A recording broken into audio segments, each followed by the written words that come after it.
Here at Running Remote 2025 Austin, Texas with Brian Elliott with Work For It. Brian, would you mind just explain a little bit about yourself, what you do? Sure, yeah. I'm an advisor to executives and leaders in companies that are trying to figure out how to cope with this sort of new future of work around flexibility, different demographics, generational change, and of course, generative AI.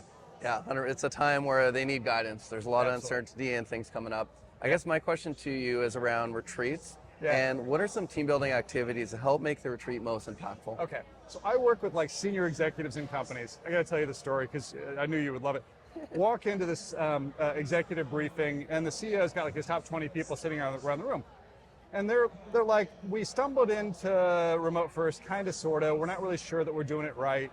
I said, okay, so how often are you getting your teams together? And they're like, not very much. So what's happening to your engagement scores? Well, they're sort of dropping off. I'm like, okay, so let's talk about that. You should be getting teams of people together once a quarter if you can do it, because the boost you get from like belonging and engagement and deeper understanding is great. And the second problem was, so they're like, well, what do you do if you're together for 3 days? So, well, the one thing you don't do is death by PowerPoint, right? You don't shove people into the basement of a Marriott and just flip slides from 8 a.m. until 6 p.m. because people walk away even more exhausted than they came in. You got to blend like social time and meals together and activities with it, because that's how people get to know one another.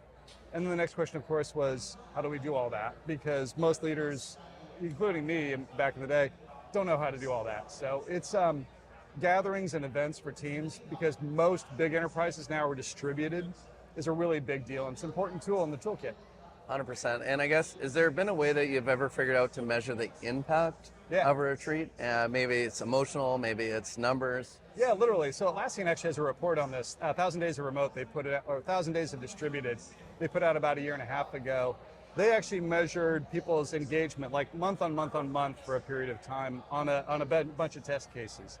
What they found is if you get people together with their team on a once a quarter basis, you get a boost, about a 27% boost in their engagement with their teammates and with the company overall, like better feelings about Atlassian. And that persisted for like 4 to 5 months, then it dropped back down, so you got to repeat it. But they compared that to like just chance encounters in the office. What they found is all the happy hours in the world with a bunch of people you don't work with every day really aren't going to move the needle.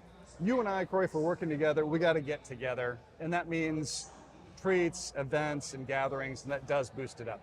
100%. Thanks for sharing. And yeah, I think the death by 1,000 PowerPoints is kind of the thing I see all the time. If you were in a company and the CEO is like, we're spending $1 million on this, we need to be in meetings all day, how would you handle that conversation and maybe convince them that, hey, it doesn't need to be all about the PowerPoint? Yeah, so there's this phrase that I love. Actually, Rodney Evans, a woman who runs a company called The Ready, used it.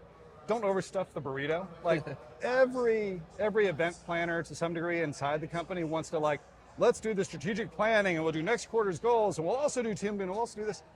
A lot of that stuff can get done over the course of a longer period of time, right? You don't just create and roll out an entire strategy. You can talk about what are our goals for this year. Pick 1 or 2 things that you really want to get done from a business perspective, preferably 1. And then make sure that you're balancing that out with like, how do we have enough time for social connection? Because that's a big reason why you're doing this in the first place, because you're building the muscle to allow people to actually execute that strategy downstream. Don't try to get all of your business done all at once. Yeah, I love the analogy, overstuff from the burrito. It reminds me of maybe I eat too much sometimes and I just feel sick and I'm like, hey, I would have felt way better if I just ate a little bit less. So all I did was just inhale that entire meal. Let's slow down. Yeah, let's slow down. Yeah, exactly. Enjoy the meal and we'll feel much better and have a much bigger impact. So you got it. Thanks for coming out. This episode is brought to you by Retreats and Venues, your one-stop shop for unforgettable company retreats. With 20,000 venues worldwide, we handle everything from venue selection to full event planning. Start acing your retreats today.